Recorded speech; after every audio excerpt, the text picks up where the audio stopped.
the nuclear bomb issue is as much a smokescreen now for an attack on Iran, regime change, and the partition of Iran. That's the real strategic plan.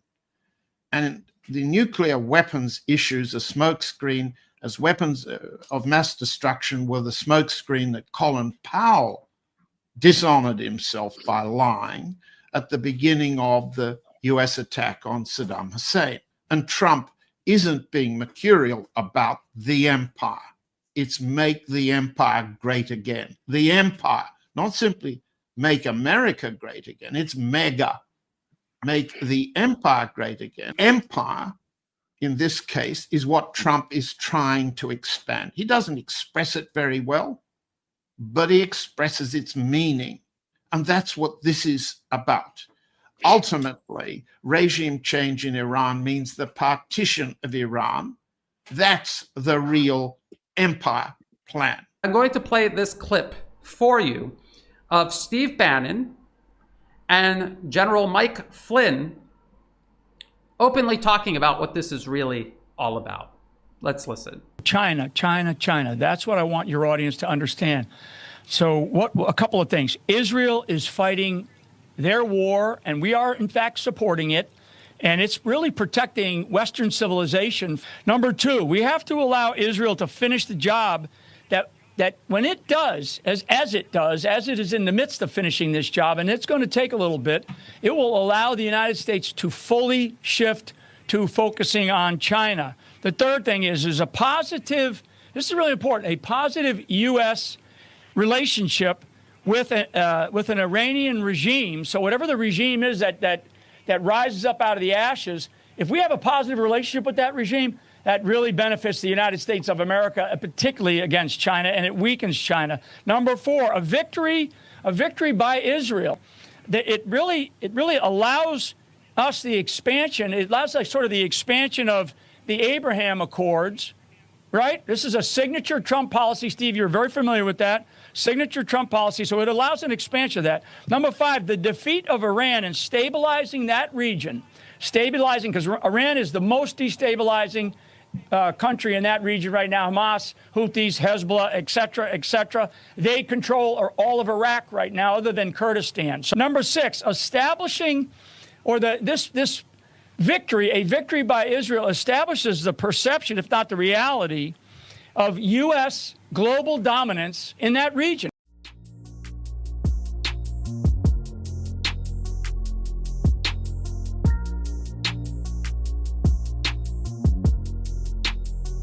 Welcome to What's Left, a weekly political discussion challenging the mainstream left. I'm Eduardo Abarca, all the way from Mexico City, and with two of my co-hosts from the Bay Area, teacher and socialist Andy Lipson, and socialist and community college maths professor Michael Hoffman.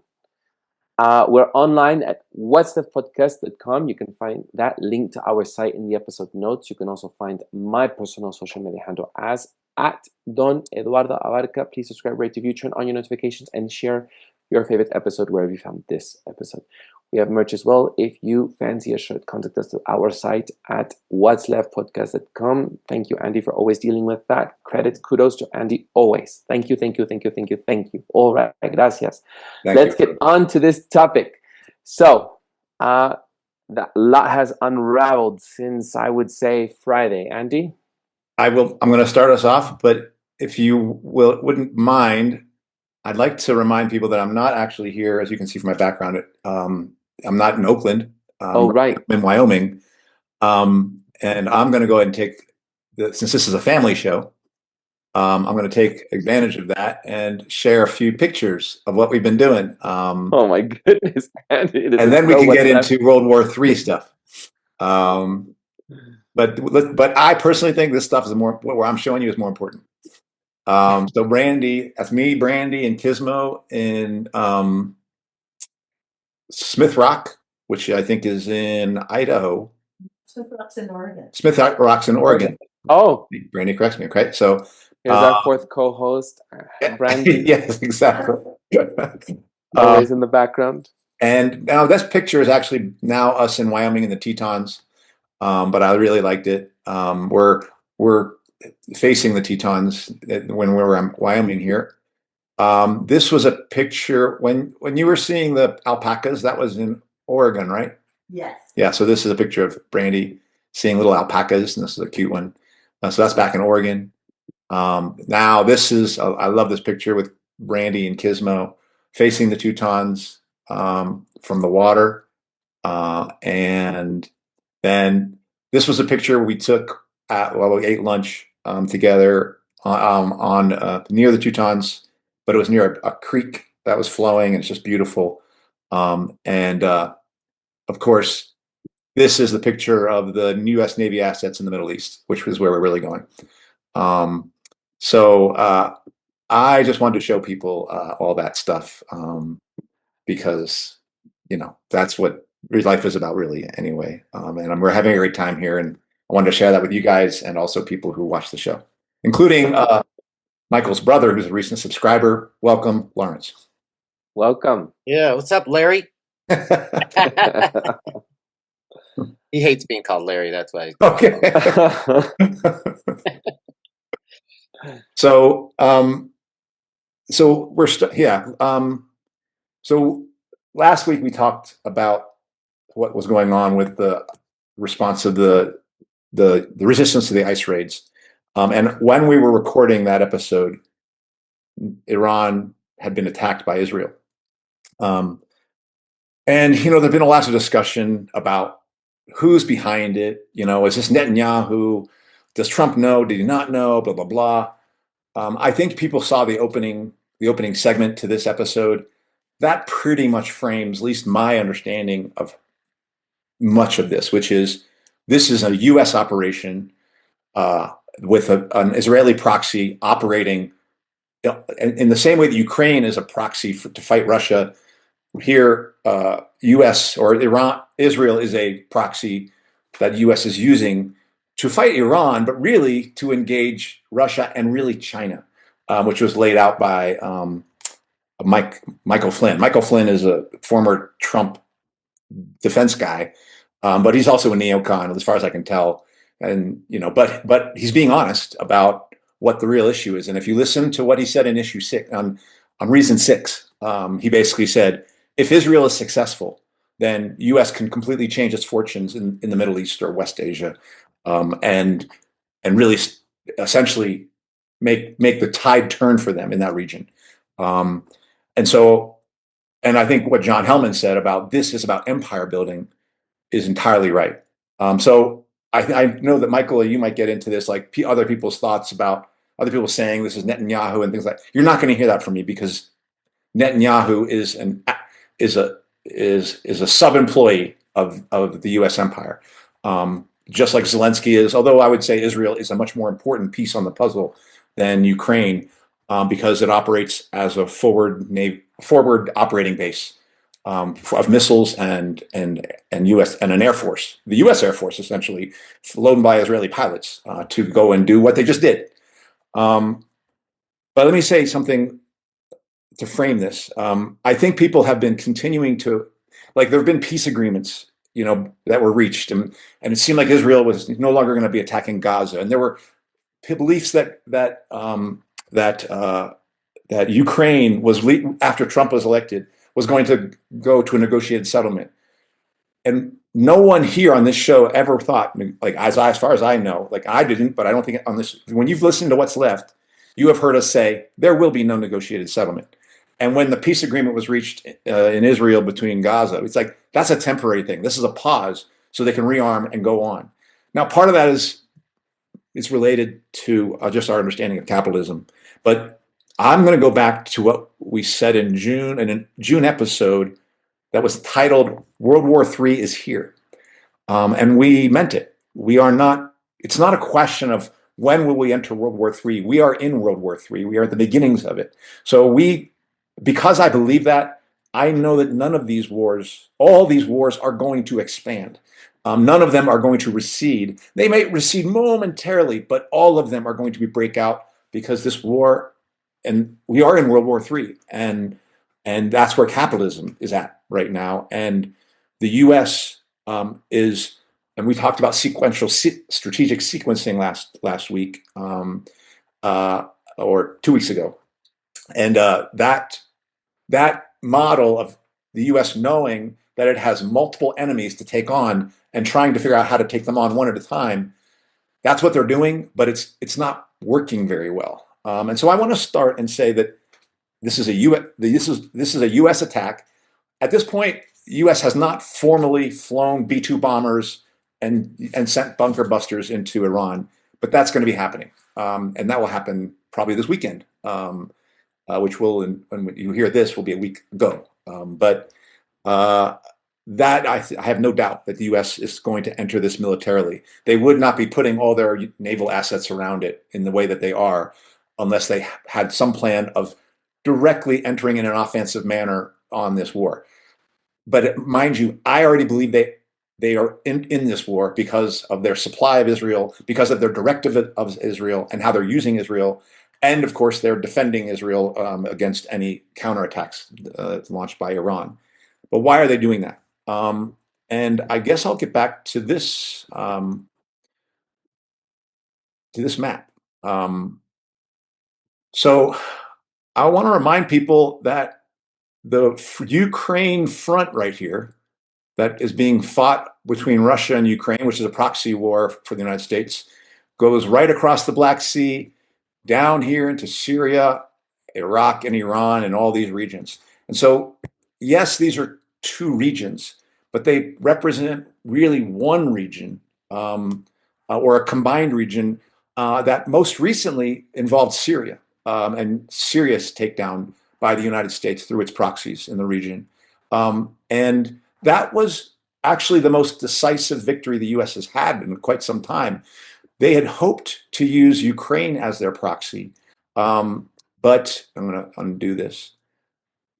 But that didn't work out. Like, I believe that all the things that they were exercising strategic sequencing by starting a war with Russia through Ukraine and hoping to bleed Russia. But Russia is now a stronger military. Its economy has not tanked. Its alliance with China is stronger. Its alliance with Iran and North Korea is stronger. And it has not been. It's not politically isolated in the world. If anybody's politically isolated in the world, it's the United States. So that attempt to take on one of their opponents has failed, and it is failing. And their most recent effort to extricate themselves from the problem they built for themselves was the negotiations, like this whole period of negotiations. And those negotiations have failed. They have not led to the U.S. being able to extricate itself from Ukraine, to be able to offload that conflict directly onto Europe, and to tilt its way towards Asia and China, and move decisively that way. And so I believe that the U.S. actions here, and I'm calling them the U.S. actions because I believe the U.S. is behind it, are an attempt to get a second win in the way that they got over Syria. The Syrian win was a defeat for Russia. Russia had to leave many of the regions. A proxy that they had the proxy that they had fallen. Now, in addition to Syria, when Syria fell, now Iran can go right. I mean, Israel can go right across Syrian airspace and go directly into Iran, just crossing a little part over Iraq. But it was a defeat it was a setback for Russia, and it showed the fact that while Russia was strong on that one front of its war, U.S. is strong in the globe, and I think it's trying to what they're doing here with doing Iran, in part, is again trying to extend Russia on another front and force them, and Iran has helped Russia with their war, helped give them missiles, helped give them drones, and now they've not only occupied one of their allies, but they're going to probably force Russia to come in and defend them when Russia is not in a position to do that. And I want to put a third part to this thing, which I had only thought about once I listened to a discussion between John Helmer and Ray McGovern on that same episode you saw the thing, which I didn't make much of at first. And what they were noting was that, and they were talking about whether Russia was really going to actually help Iran or not. And I think the U.S. people are thinking U.S. is crazy in what they're doing right now. I don't think they have much of a choice as an empire. They are continuing to be backed into a corner. But I think there is method to this madness. I think that they know that Russia and China are allies, but they are not friends. And I think that they know that if they engage Iran, China's going to want Russia to go in and do all the dirty work there. Because China's been sitting pretty this whole time and been able to stay out of all these wars and basically playing it like the United States in World War I and World War II, which is we'll arm you, but we're just going to make money off this operation. And I know the United States wants China in this war and in a war so they can start to bleed them as well if at all possible. They certainly don't want to be bogged down in their own wars and have China just sit pretty. And I believe that China is prepared to help, but really watch Russia do the dirty work of engage itself to keep Iran afloat. And I personally wonder if Russia is going to do that. I think Russia also knows at the end of the day that when China and Russia become victorious in this, that Russia is going to be facing China. And Russia doesn't want to find itself completely weakened in relationship to a friend who's actually a competitor. So I think there's going to be a question now about whether or not Russia is going to do all this work to defend Iran, because the country that has the most to lose if Iran the regime collapses is China, not Russia. And so I personally think there's going to be some jockeying here, and I believe the United States knows that. I believe the United States knows if they can put pressure on Iran, it's going to put pressure on the Chinese-Russian alliance. And if they can actually go even further and partition Iran, break it up, then they can actually really do damage to Russia. I mean, and to China, and make it so that China has to do some really aggressive naval operations to try to like get their oil, which puts the United States in a position to then challenge their navy away from China instead of directly around China. So I think this. I don't know if that's going to be successful, because I believe Iran has got a lot of ability to hold on, more than Syria does. It has not been degraded as much as Syria, but they are also facing Israel, which is a mighty power, and they're also going to be facing the United States. And I think the United States is going to go all in on this, because I think the more they can weaken Iran, the more pressure they put on Russia and China in their own alliance, and the more pressure they put on China to start to have to get its hands dirty in this World War III. Because I think the U.S. cannot let just China just hang out and just be like, oh, we're just an industrial power building our navy and supplying whoever we want, and letting everyone else do the dying and the buying, or the dying and the supplying, and letting their munitions fall while we just sit pretty. The U.S. has been in that catbird seat. They know what a good seat it is. They're not going to get played the same way Britain got played in World War I and World War II by U.S. doing that. So that's what I believe is behind the U.S. doing this now. And I don't think it's a crazy move. I think it could possibly work. But I actually do believe, like I came to the conclusion of the strategic sequencing, all empires fail. I believe the U.S. is largely in the process of losing its empire, and we in the process of seeing that either Israel or the U.S. will use nuclear weapons to change its fortunes in order to hold on to its empire. So that's a long exposition, but that's my starting bid for talking about this. Well, I get. Oh. oh, I was just gonna say I'm impressed how many steps ahead you thought, Andy, about the impact on Russia and then what would happen after that. I was stuck on just being amazed that people would buy into the idea that somehow Iran was a threat. And I mean, it's amazing to have lived through the weapons of mass destruction in Iraq. And I almost thought of proposing maybe the opening sequence, which I had thought a good idea for the opening sequence would be George Bush on SNL looking for weapons of mass destruction in Iraq. Right. And I've been, thinking about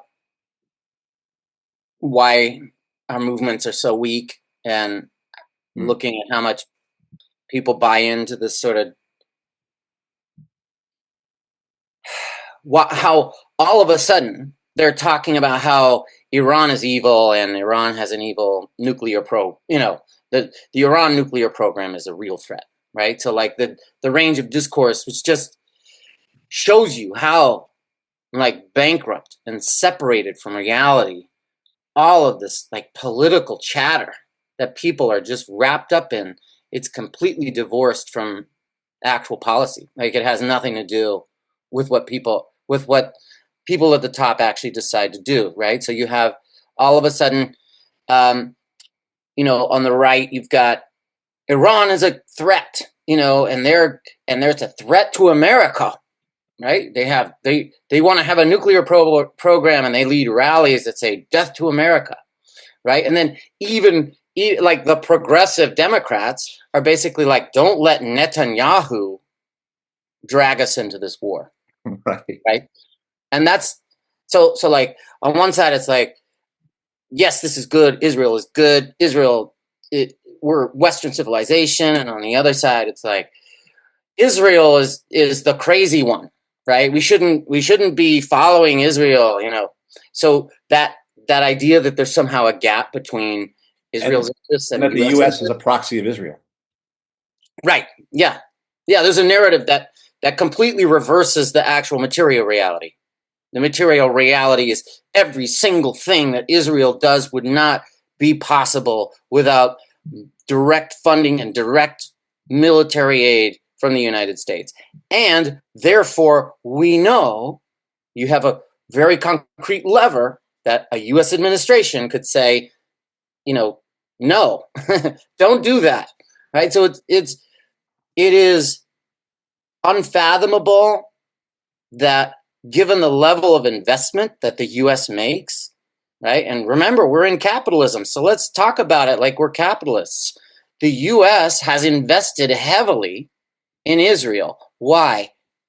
Because it gets a return on investment. Would it somehow relieve managerial control over billions of dollars of investment? That's absurd. It's just absurd. And so that's like the kind of stuff it's crazy. It's frustrating that people believe it. Yeah. But that's where we're at. And looking at opinion polls, like there's kind of broad support for attacking Iran. And that is sad. And in terms of the opposition side, it's all about, Trump's recklessness. Like I was listening to an interview with Gideon Levy, who of course is very critical of Israeli policy. And, he kept saying like, I don't know what Trump's going to do, and it's something I've heard other liberal folks say. And even Trump says himself, like, nobody knows what I'm going to do. Nobody knows what I'm going to do. I could do this. I could do that, and one of the things I appreciate about reading policy documents is that you see that even if there was some real leeway in Trump's decision-making, it seems like all of those decisions seem to align with some kind of policy that was already thought through, which actually makes a lot more sense if you actually care about hanging on to power and being effective in the world, period, right? So the Brian Berletic, videos have been excellent. Where he talks about the Path to Persia document of the Brookings Institute from 2009, I think it is. Yeah. And of course they wrote that stuff. I mean, even back in 2003, and during Iraq, they were talking about reshaping the entire Middle East, and they were talking about Iran. Remember, bomb, Iran. I mean, so that is something that has been war gamed. This exact scenario has been war gamed out by the U.S. and Israel, that they've been looking for an opportunity, and the timing of it, I think, is significant in the sense that Syria had to fall before they could do this, I think. Yeah. And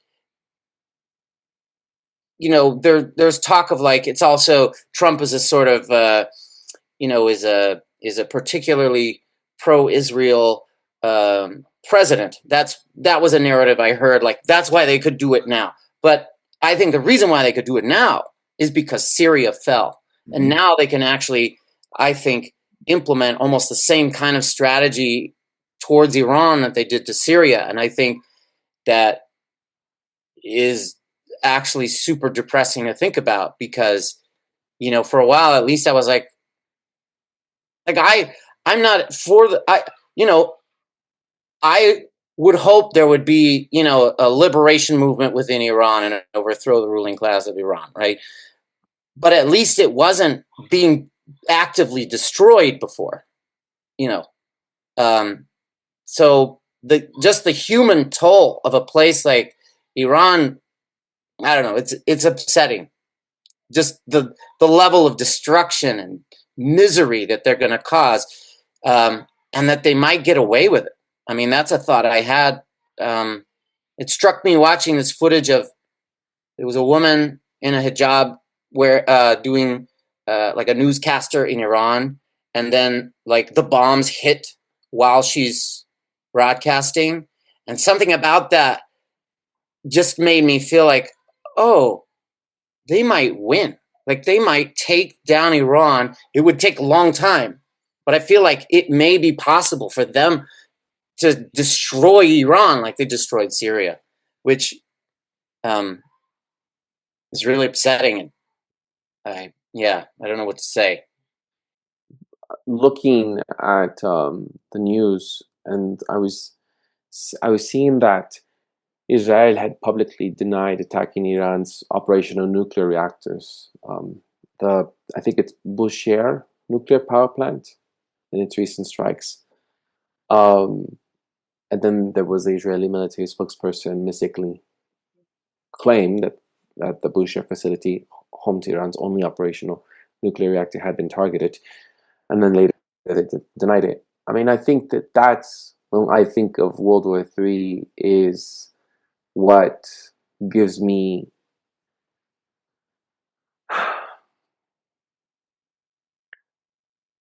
keeps me up about thinking, you have the USA, Russia, United Kingdom, France, China having nuclear weapons, and Iran also wants to be a part of that. I'm not sure if North Korea, I'm sure they do, or I don't remember, but it's that what we're entering into conflict with. It's the possibility of these nuclear weapons being used on all of us because of this competitive capitalistic state that we live in, where one empire has to rise over the other, and empires will eventually fall, and then others will rise, and in that the war must happen in order for that to happen. So I think this is what I'm trying to convey, I suppose, is the importance of why this conversation is needed. And I was having mixed emotions as I'm sharing my reactions to this, as I on Sunday was at a rally here in Mexico City against Israel. Protesters were in front of Palacio Nacional, where the president works, her office, and they were yelling for, they were demanding for Mexico to cut ties with Israel, because of Mexico also buys arms from Israel, and also spy or surveillance technology. And so I just see how we're interconnected, even as I'm here in Mexico and I'm not in the USA. that Mexico has its hands in this as well. And our president recently went to the G7 meeting, and there was Zelensky and everyone else, and it's all these great powers, they represent these people. Our lives are, in their hands. And I'm just thinking about how so much of the media is sharing with us differently. It's Iran, the culprit here. They're the ones who are trying to instigate Israel, or, President Trump's the peace president. He's trying to avoid World War III, and President Sheinbaum here in the media here in Mexico, she's trying to create more relationships with international players, unlike other Latin American presidents who are on the sidelines. She's actually involved. We should be proud of that. And it's a way to deceive us into thinking that this is what we're fine. We're going into this together. We're going to make America strong. We're trying to show great strength, and we're supporting Israel because, of course, it's a long-time ally. And Iran, those savages, those Muslims, they don't know what they're doing. They're oppressing their people, using women as a way to tell us that we should be in that. And that's why even Netanyahu came out and said that Iranian people should come out and support in toppling their government because they'll have they'll be liberated. I mean, it's just all this in my mind as I'm seeing the news unfold and what you're sharing, that I think that, when you said we've just commenced World War III, we're not about to instigate it, we've already commenced it, gives me, it's overwhelming as I'm sharing all of what I've just shared, Yeah. Yeah. Yeah, and I'm just saying it because I think both me and I don't know that any of that made sense. Those are my No, it initial does. reactions It to does. all of what I'm saying, Yeah, I guess I want to speak about the same thing we spoke about around the immigration stuff, about resistance, because I think, Michael, like when you were talking about your struggle with thinking about the Iranian regime kind of thing, that made me think about, okay, how do we answer that question of resistance? But I think I'll just say to our audience, I think if you're a Marxist or Marxian, as Jeff is, and you understand capitalism, I think you'd have very good reason to when you hear from some wing of the ruling class in any major country, China, Russia, Europe, or United States, that the prospects for peace are growing. I think you should think I think you can question that, because I think capitalism is getting deeper and deeper into global crisis. Actually, profits are harder and harder to come by. We saw that in 2020. We saw what they had to do as a result of that. Fabio Vici wrote articles basically saying that operation was not a medical operation; it was an economic operation in the context of an economic collapse. And it recovered, but its recovery has been very weak. And we should expect another collapse to come, and that collapse is going to be even sharper. And the rulers of various countries all know profits are hard to come by now, and they're going to get even harder. And AI is a feature of that, and things like that. So you could just know about capitalism and Marxism, and know that you should not expect these wars to be ending. They should be growing. They will be expanding. But I also say, because I think we are in World War III, that will be another reason why I will not believe it when people tell me, "Oh, this is coming to an end over here." No, things are going to be expanding. Like, regions that were not at war are going to be brought into the war, and that's what I anticipate is our future in that. And so we'll see. You will see, but that's what I think.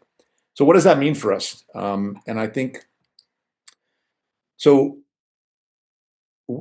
The reason that the first thing I was listening to Danny Haifong, who was interviewing Brian Berletic, and Brian Berletic they were talking about missiles going from Iran to Israel, and Israel shooting missiles the other way, and blah blah blah, and destruction on both sides, no question. And Danny Haifong, who I think is a Marxist, he would call himself a Marxist, and probably thinks of China as some kind of communism or socialism there, was kind of like, the Israelis they really let them have it. Iran really let the Israelis have it, And Brian Berletic was like, well, we don't know. Yes, but we don't know. There's a fog of war.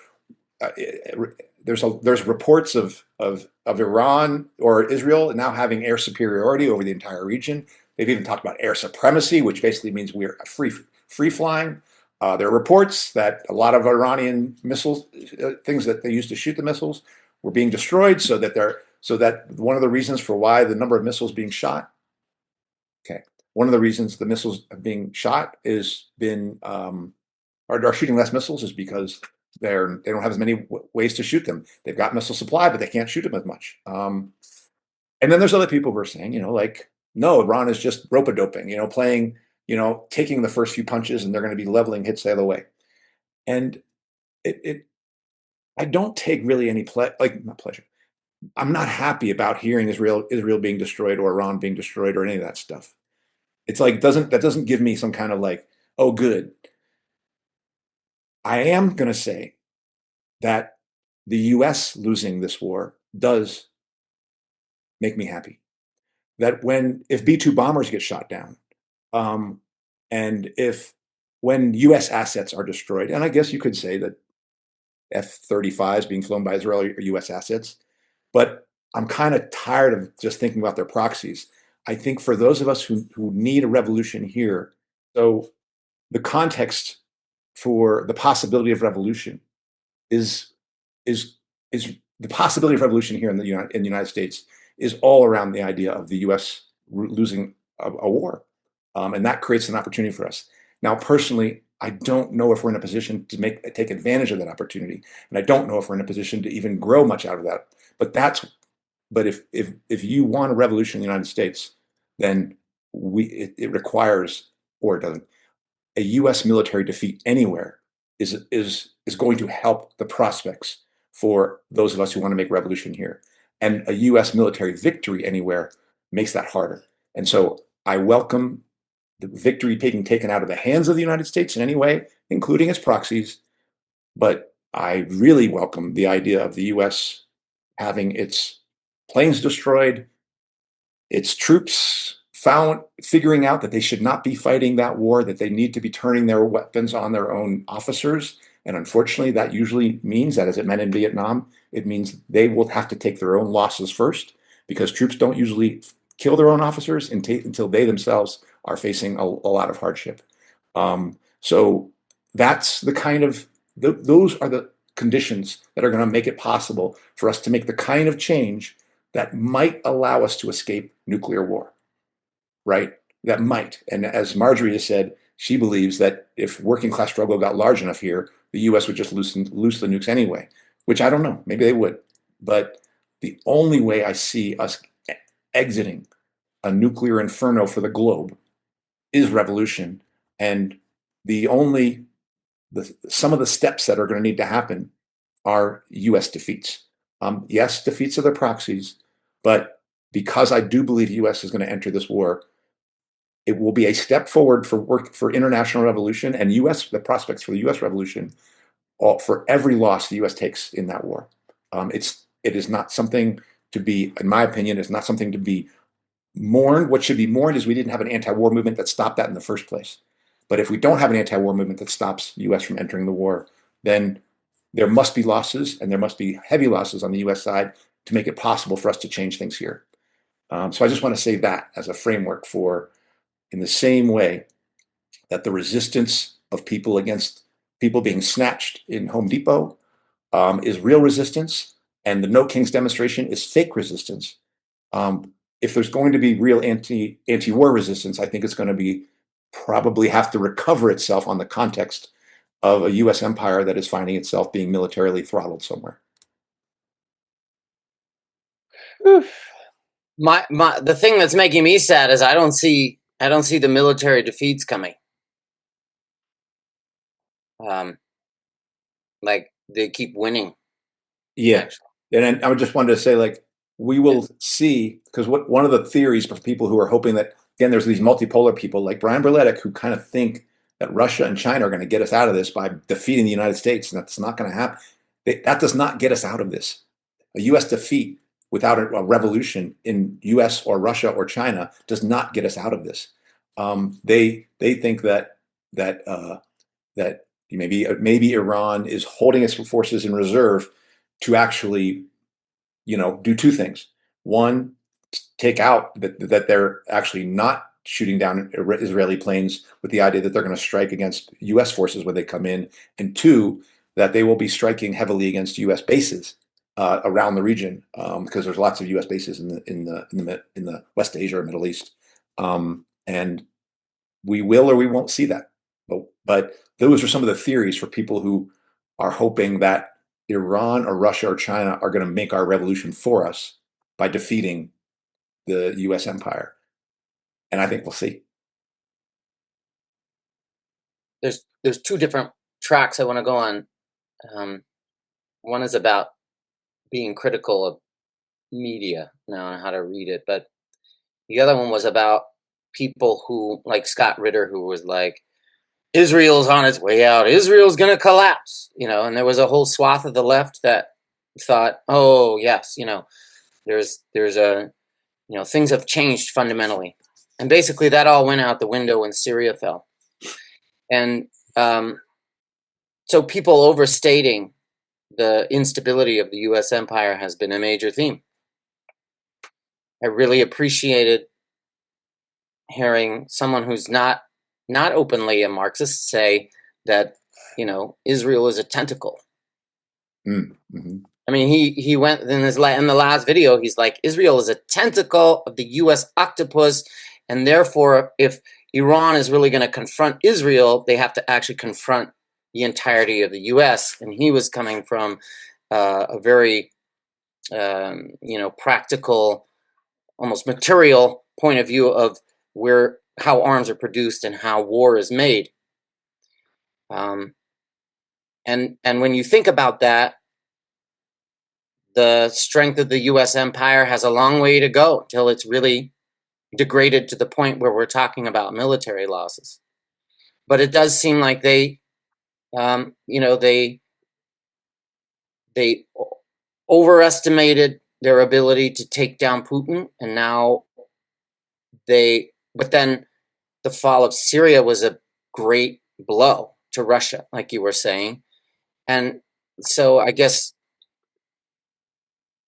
for me, trying to understand what's next, I'm not sure I agree that the U.S. will necessarily immediately jump in on Iran.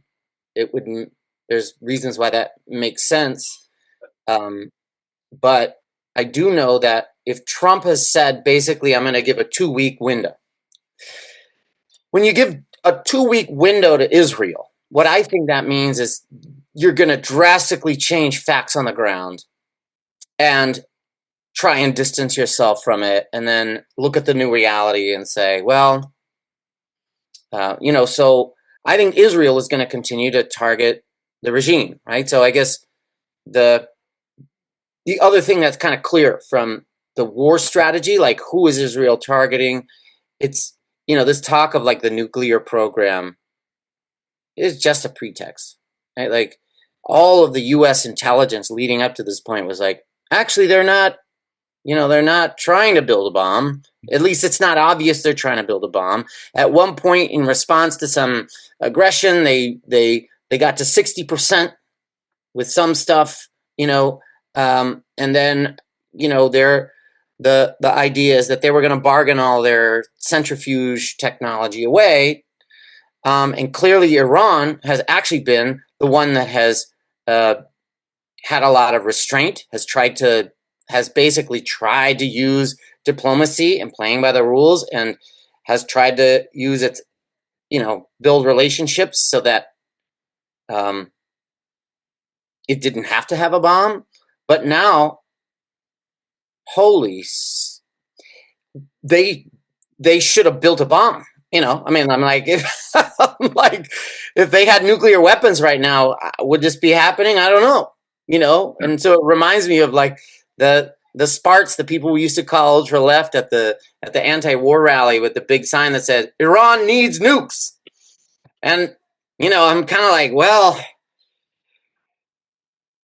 and speaking from it as like a, from a political perspective, like if you're going to go the route of nationalism, right? Which is what Iran represents, right? As opposed to international war on the entire ruling class, right? International proletarian revolution. If you're going to try and just have some kind of liberation and what do we call it? Sovereignty outside of the U.S., outside of the sphere of the U.S. empire, like it requires nukes, like it really does, apparently.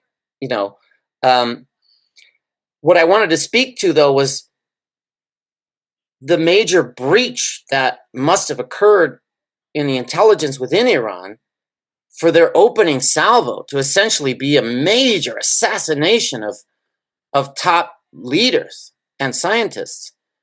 That is hugely demoralizing. And I think that's partially why I'm feeling like maybe this regime could come down. That there must be some significant cracks inside the Iranian regime. And every other Iranian person, every other Persian I know, hopes the regime is taken down, right? Like within the U.S., we have the right-wing Iranians who are like cheering this. They're like, yes, please take it down. And NPR does a series of interviews. Of course, they talk only to anti-regime people, right? So like the drumbeat coming from the ruling class and coming from even the liberal media is like, this regime needs to come down. It's very much like Iraq, very much like there's weapons of mass destruction. We must take down Saddam Hussein. And my question is, to what degree are there internal fractures within Iran? Like how strong are the kind of, the pro-Shah people? How strong are the anti-Islamists within Iran? So that it starts to look like the U.S. funding armed groups within Iran. And then, there's more of like a civil war within Iran, because now that they're being attacked and destroyed, like literally attacked and literally having huge portions of their civilian infrastructure destroyed, it changes the entire political situation internally, where it could unite people, but it could also sow an even greater division. And so just dynamics to think about. But I do see that it's possible Iran could fracture and become like Syria, and that the intelligence that allowed them to essentially just assassinate people, like it may be true. Maybe they really do know exactly how to assassinate with a missile the Ayatollah. Maybe they do. What if they did that? What would happen? It's not clear to me. And the structure of that politics, part of the problem with it is it does seem fragile, right? The structure of Iranian politics, that there's, an Ayatollah who's basically above, it's very top down is what I'm saying. That seems fragile. Yeah, so I guess what I'm saying is, like, my prediction is that it's quite possible Iran could fall apart, be torn apart internally from, both internally and from the destruction wrought by the U.S. and Israel. It remains to be seen to me how much the U.S. will have to be involved even. But that's also based on the somewhat pessimistic calculations that were coming from folks I was reading about, like, they've already launched, 700 missiles or whatever, and they only have it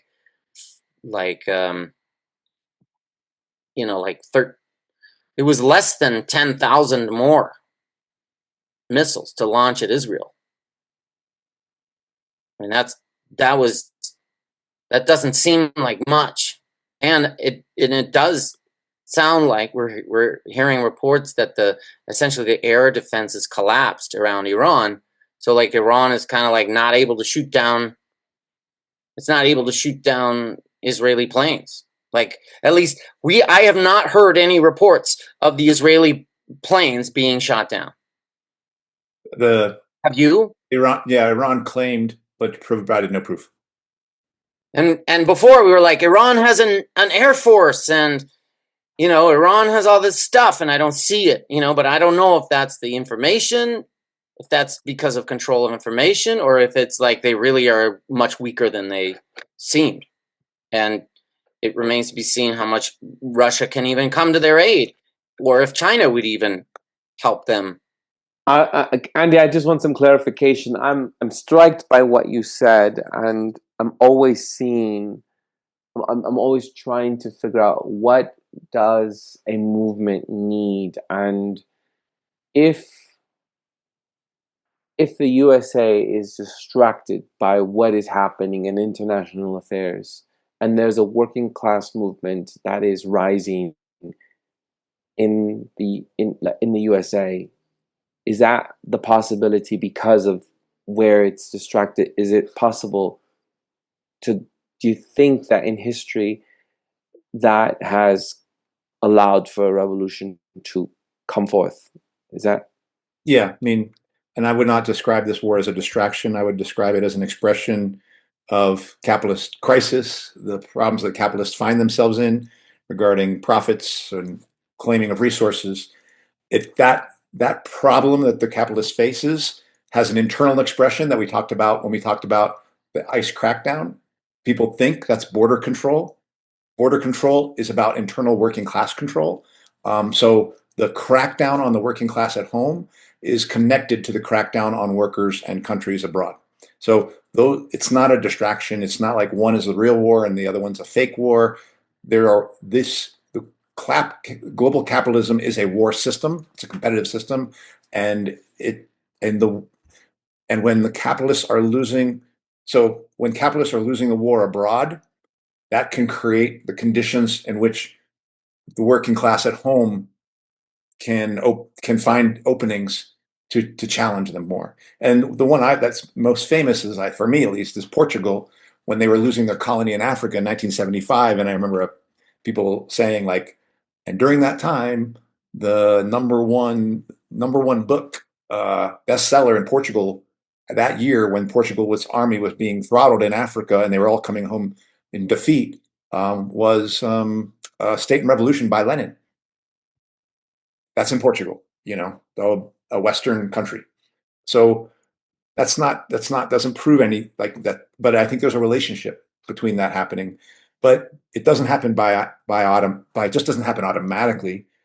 It does mean that there does need to be organizing here that lays the groundwork for that. And we're starting from scratch here, I do believe. And so that means that even U.S. defeats abroad, there won't be much ability for us to create an even greater crisis internally as a result of that. And so that will give the U.S. time, even if it does face military defeats, as it did in Afghanistan and Iraq and Vietnam, and can be able to recover, which it's done and it's doing. So I probably am not as pessimistic.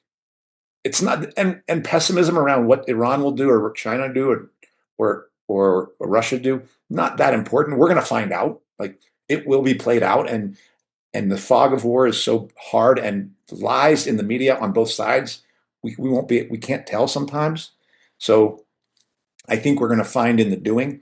I do believe the U.S. is going to enter this war and does need to enter this war in order to tip the scales decisively and quickly in Israel's favor, because time is not on U.S. and Israel's side. The longer this conflict goes on, the more it gives China the chance to come in and buttress Iran in whatever way they possibly can, which I believe they need to do. Like, it will be a devastating blow to China if Iran falls in the next 2 weeks or 3 weeks or even month or two. So I believe China must make a move. And this is why, again, the war must grow. Because if China doesn't make a move, and Michael is right, I don't think it's a foregone conclusion that the Iran regime that Iran is not partitioned by this experience. In the way Iraq has been partitioned and Syria has been partitioned, because they were partitioned when the United States won those wars. Even though U.S. ultimately lost the war, there's still partitioning that took place. You have Kurd regions in Iraq, you have the southern Shia region and the Sunni region, and all those became different political areas that the U.S. made rules about. And that's what they hope to do with Iran. I think there is a problem, though, because of doing that, because I don't see where the ground forces come from. In Afghanistan, it was the Northern Alliance. In Syria, it was HTS. In Ukraine, I mean, Russia is going to probably try to do regime change in Ukraine, and they have ground forces to do it. I think it's much more difficult to make regime change from 30,000 feet. And I don't know if there's really many models for that, except Libya, where Libya, when Gaddafi was killed by his own people and in the assault, and then that country just descended into civil war. It wasn't like an active partitioning that went on, as far as I can tell. So I guess that's an example where the U.S. was successful from 30,000 feet in making regime change happen and destabilizing the country, because the United States doesn't have to control Iran to become very successful.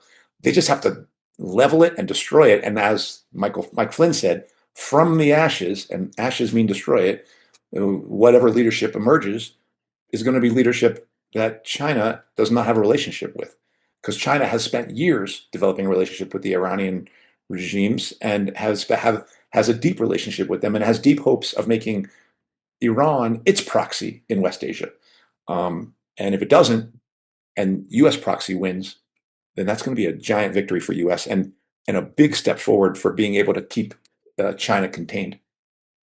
So we'll see. But regardless, our work here in the United States, while we couldn't watch these events, and I'll be watching them, we have to remember that we have a responsibility here to raise the political cost for our own ruling class.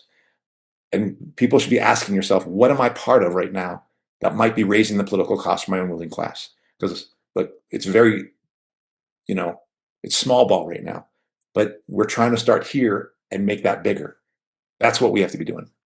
No, that's great. I actually, that made me think of a segue to some things I wanted to point out from the Strategic Sequencing Revisited document that I think are actually really important. So one of the problems we have in terms of people's political capture, people being politically captured, is that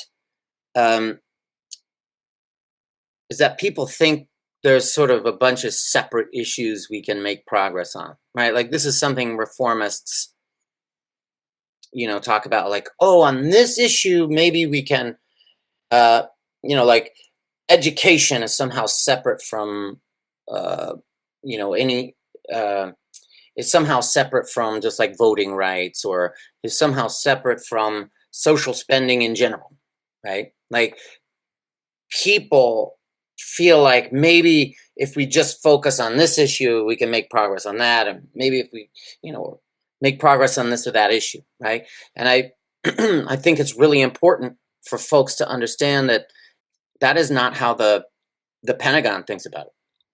That is not how the generals think about it. So in particular, what struck me was my liberal family members who were excited, who were feeling joy for Kamala Harris, could somehow justify her being better on women's rights, even if somehow, she was supporting a outright genocide in Gaza, right? So one of the things I thought was really striking about this particular policy paper that we had been talking about. To be clear, this is a project. These are intellectuals funded by the United States within the Pentagon. These are people who are within the main headquarters to figure out U.S. military strategy. And these are intellectuals thinking about the long term. And here's what they're concerned with. Here's what this particular group or individual is talking about. The United States faces a growing risk of multi-front war against Russia, China, and Iran. The optimal response to this danger would be a sequential strategy aimed at inflicting a strategic defeat on Russia in Ukraine on a faster timeline than China is prepared to move against Taiwan. So their way of thinking about this is that there's a possibility of a multi-front war from all these competitors, and we need to first have a defeat on Russia. At least that's what he was saying back in October 18th, 2024. And how, people can somehow separate this from internal social policy or social issues, right? Like war is over here and somehow, our basic rights or social funding is somehow separate. That's not how they think about it, okay? So I just want to highlight a few things where this person is saying the United States is running out of time, right? And they think of it as a race, like China might be able to attack Taiwan before we can defeat Russia and then turn to, they're running out of time to avoid a multi-front war, okay? And he talks about the optimal strategy, but I want to talk about how then he basically what he says is that in the current U.S. context, the sequencing strategy would be important because the opponent that moved first, Russia, is less powerful than the main threat, which is China, right? So right here, basically, and this is something you read in other policy papers, their perspective, China is the main threat. And this is also what they're saying, right? So everything is framed around, there's all this other stuff going on, but China is the main threat. Russia might be a weaker threat, okay? So the question here, the logic of sequencing dictates that we maximize our collective advantages against Russia by pursuing a strong but focused effort to inflict a proxy defeat on it in Ukraine. So I remember getting shit for saying, we're just at war with Russia now through Ukraine, like 3 years ago. And people were like, we're not at war with Russia, it's Ukraine. Here they are. People in the Pentagon do not think of it that way. People in the Pentagon think about Ukraine as a proxy defeat. Mm-hmm. Like if Ukraine won against, like if somehow we defeated Russia, that would be a proxy defeat, right? While using the contest as a prompt to get U.S. defense industrial base, right? So there's a bunch of internal goals that could be reached, would allow us to pivot more attention to the Indo-Pacific, okay? So clearly they're thinking about these different things we're funding as proxies, right? And then what does that mean? So here's another piece of that is that, I'll just read this. The whole point of sequencing is to use time more effectively than one's opponent, right? So we're in a race. We're in a race with China. As multiple official documents have made clear, the U.S. military is presently not postured or equipped to fight wars against two peer competitors simultaneously, much less handle both while facing other lesser but still serious challenges. Thus, the imperative for the United States since the start of the Ukraine war has been to not just provide support to Ukraine, but to rally allies and ramp up our own ability to wage war at scale in order to prepare for and thus hopefully deter a war with the main opponent, China. And then he starts talking about things that unfortunately have happened. Unfortunately, the U.S. has reduced military spending in real terms while increasing the deficit and expanding outlays for domestic programs. So here it is, okay, folks. The Pentagon and its policy of keeping the U.S. as the dominant power in the world is basically saying, cut social spending, increase military spending. What does that mean about all these little things, all these little reforms we're fighting for? War and empire, everything becomes subsumed under social spending, welfare, education, all this stuff becomes subsumed to the goals of military supremacy. And here you can read it in their own words. They are making this argument internally that we have to cut social spending, increase military spending, and he goes through the way we have to redevelop a military base and how we need to use Europe to So I don't know if I'm going on too long, but I wanted was one of the really important things. Well, I just want to say that, Yeah. and that is highlighted with when Donald Trump is embracing the fourth industrial revolution and centralizing data streams into one place in order to develop AI. We have to understand that has an economic and a surveillance impact at home, but they're also thinking about what that means for them abroad. That their war abroad is directly connected to their sense of urgency around collecting all our data, centralizing all that data, developing AI that can be effective in war making and in profit making. The bombs that fall in Vietnam fall on us. Right. It's not a joke. It's not a trite saying. Right. It's very concrete. Okay. So now this part was interesting because I do feel like it helps us see what's shifted. Russia has reconstituted its armed forces and switched to something like a full war footing, with around a third of all government spending now going to defense and large swaths of civilian industry converted to military manufacturing. Essentially, Russia is able to fight much more than they thought. Mm-hmm. China has increased defense spending by at least 20%, accelerated its nuclear and naval buildups, and made significant strides in sanctions-proofing its energy and financial sectors. Iran has raised military spending twofold, significantly stepped up shipments of missiles to its proxies in the Middle East, and brought its nuclear program to the brink of weaponization. And that is referring to a 60% refinement of uranium. But apparently was still far from being able to actually put it in a bomb. But this, to me, is important context for they started, they tried to defeat Russia through Ukraine, and it didn't work out. And they're threatened by this increasing militarization of their rivals. Here are the 4 different scenarios he puts forward. 1, he says, here's what we might be able to do. We might be able to outgrow this problem. And this is the most attractive option, according to A.U.S. Mitchell, be to mount a massive defense buildup aimed at ensuring that America is equipped to deter and, if necessary, fight all of its adversaries simultaneously. Under this scenario, the United States would expand the defense budget by a factor of 2 or more and return to a 2 or 2.5 war standard.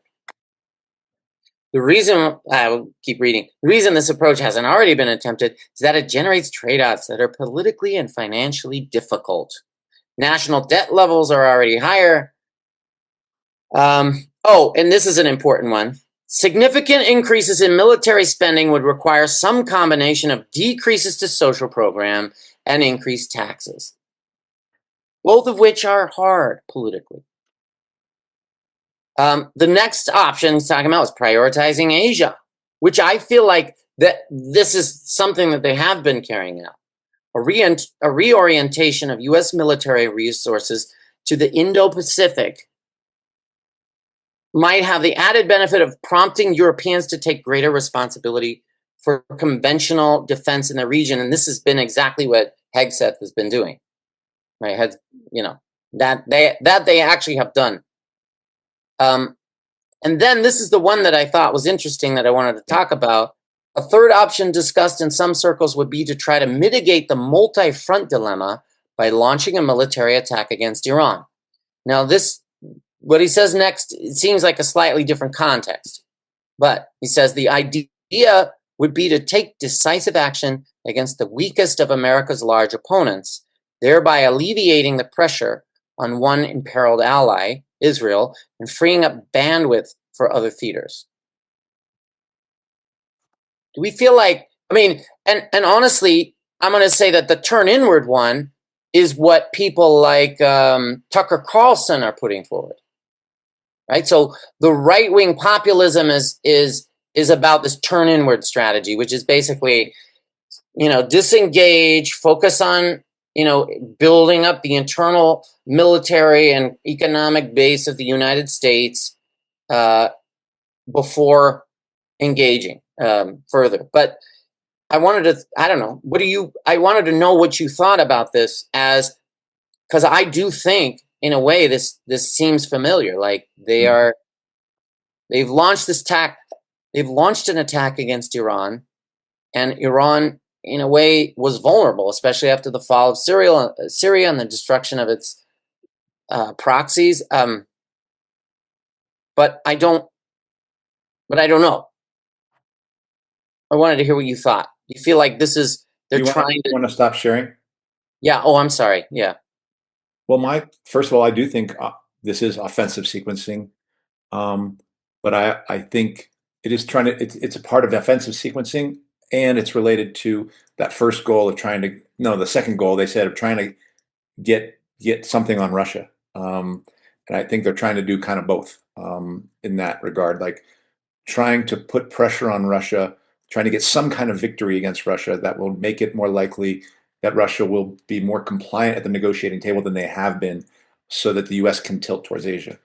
Because that's been the other defeat the U.S. faced in these last 4 or 5 months is an attempt to get some kind of agreement to a ceasefire, so that Europe can build up, and then they can come back at Russia later. And Russia's not going. Right. Russia is, and they haven't been able to they haven't been able to create a huge political cost, because Russia's been the whole time acting like, no, we don't want to. We want a ceasefire too. We want a ceasefire too. We just want peace at the same time. So I think offensive sequencing is a good expression of a piece of what the U.S. is doing, and I think it is taking on its multi front enemy at its weakest point. And what he doesn't say there, which I believe is true, I think it puts a lot of pressure on those bigger opponents, Russia and China, and then the U.S. can begin to figure out how they're going to challenge China when China gets more involved. The last thing I'll say, and this has been episodes where Eduardo and I have been talking about false flags. I have thought there would be a false flag sometime this year, largely because I think they are going to have a major increase in military spending, and the political terrain is not possible without something like what happened in 9/11 happening. So I do believe that the U.S. is going to have to engineer, and I believe the 9/11 was an engineered false flag, one that the U.S. did on itself. And I think if they are going to go in that way, so they can fight, so they can double military spending, something is going to have to get blown up in the United States or Europe in order to justify that, or something's going to have to be destroyed. Yeah. By the U.S., by Europe, by Mossad, by CIA and M16, in order to justify that kind of thing.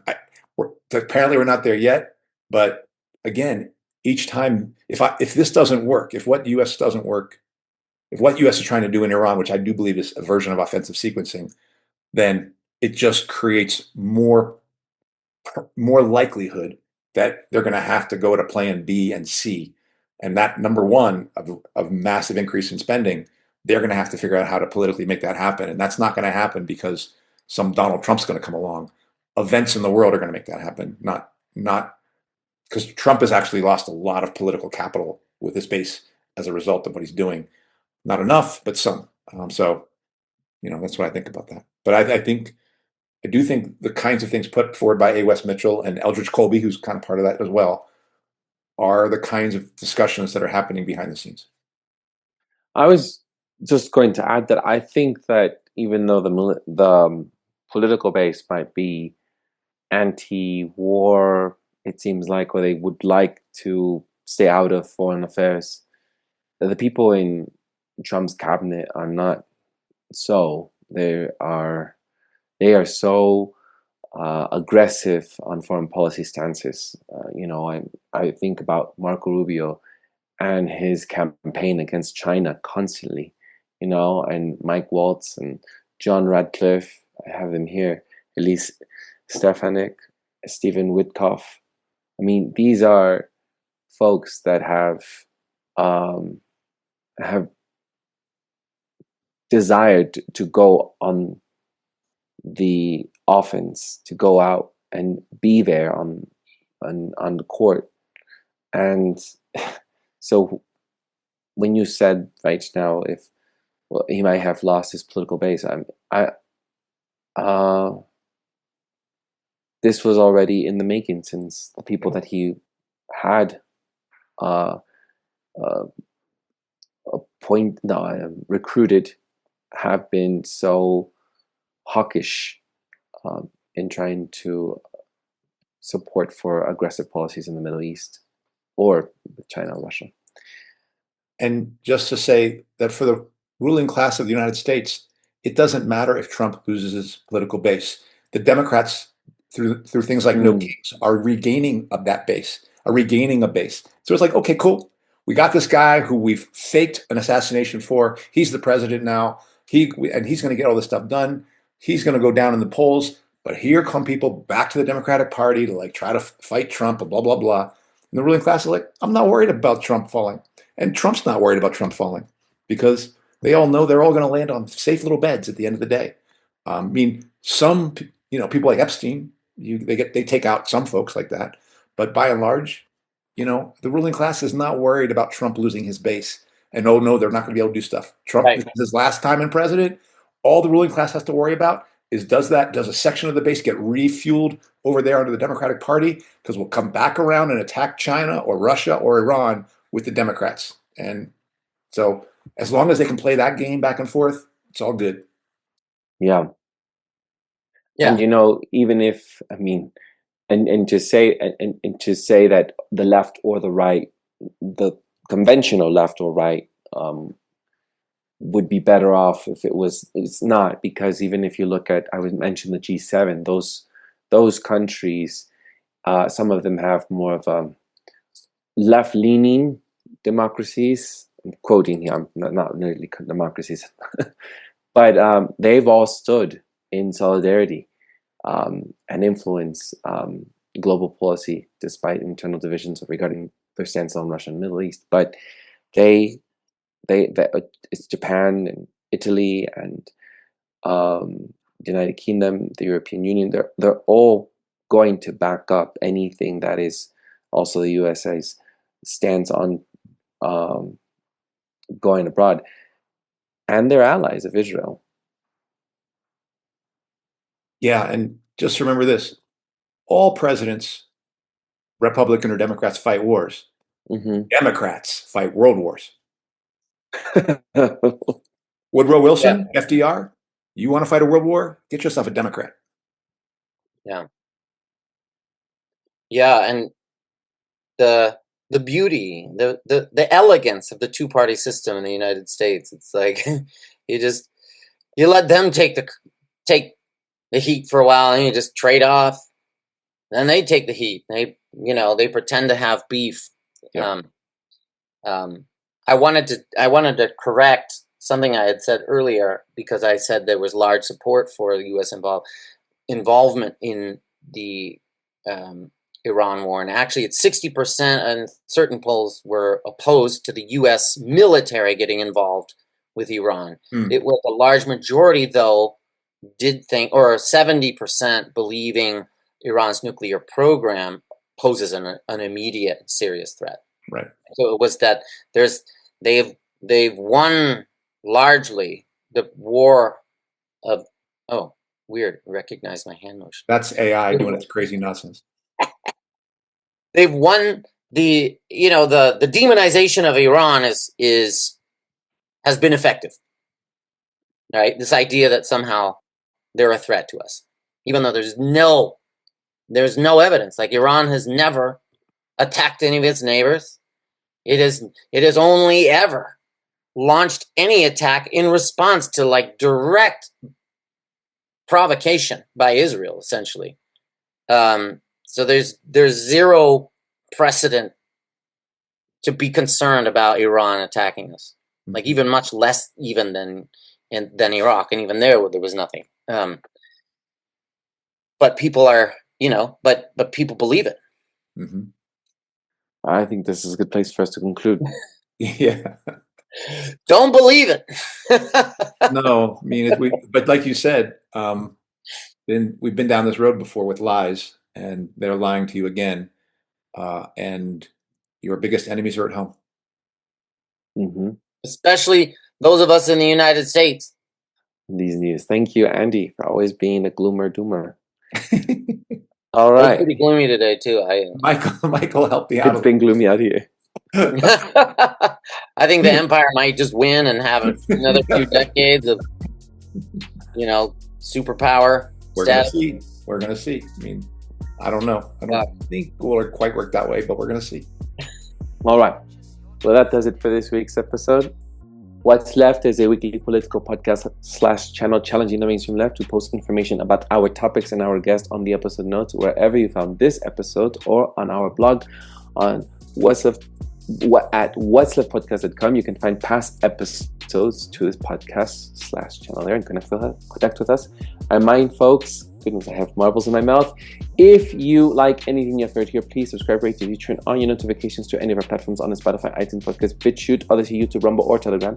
You can find our blog and any of those links in the episode notes wherever you found this episode. If you would like to give us feedback about something you've heard or suggest something else for us to cover other than some more gloomy news, contact us through our blog. Andy will respond. I'm Eduardo Barca with co-hosts Andy Lipson and Michael Hoffman. Thank you all for listening. Check us out next time. Ciao. Bye-bye.